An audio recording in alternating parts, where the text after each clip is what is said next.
Premièrement, une petite précision, je ne suis pas actionnaire de Maghrébia, comme l'a dit M. Jadé. Ah oui. J'ai rien à voir avec Maghrébia. Je suis un citoyen algérien, kif c'est Jadé. Parce Je que suis un invité. non, parce que vous avez défendu un petit peu cette façon de gérer les débats. Donc pour lui, c'était une façon de... Mais bon, on avait compris comme quoi il n'était pas sérieux. Merci pour Maintenant, la modification technique de la Constitution, d'après Boualem, ils ont réalisé qu'il y a certaines choses dans la Constitution qui ne peuvent pas appliquer. Puis ça, il l'a indiqué clairement dans son discours. Mais par rapport au Premier ministre, il est allé vraiment très loin. C'est une réécriture complète de la Constitution si on se fie à ce qu'il vient de dire.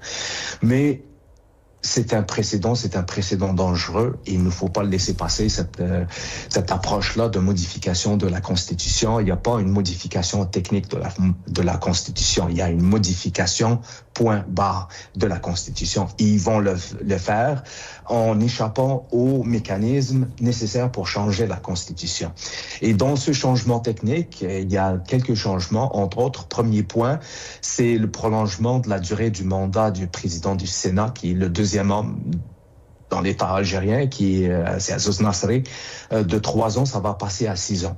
Donc ça, on fait ça dans un changement technique. Qu'est-ce qui les empêche le lendemain ou dans l'avenir de prolonger le mandat du premier homme de l'État algérien dans c'est une procédure technique selon eux. Donc ça, c'est extrêmement dangereux. L'autre point qu'ils essaient de faire dans ce changement technique, c'est qu'ils vont enlever tout ce qui est logistique d'organisation des élections, ils vont le sortir de l'ANI, l'Autorité nationale indépendante d'organisation des élections, puis ils vont le remettre au ministère de l'Intérieur, donc au niveau de l'administration qui a falsifié des votes à maintes reprises depuis notre indépendance. Donc là, le peuple algérien est sorti en 2019 pour le convaincre d'y aller voter, pour convaincre une certaine partie.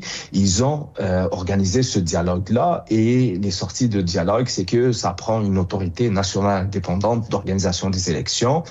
Ils ont donné ça pour que certains candidats acceptent, par exemple, entre autres, Benflis dans le temps. Donc, une fois qu'il a donné son OK, Bouna a embarqué. Mais c'est ça. Cette autorité-là, c'est un fruit du Hirak. Et là, ils sont en train de lui enlever ses prérogatives et revenir à leur ancienne pratique où est-ce que l'administration est responsable de l'organisation des élections.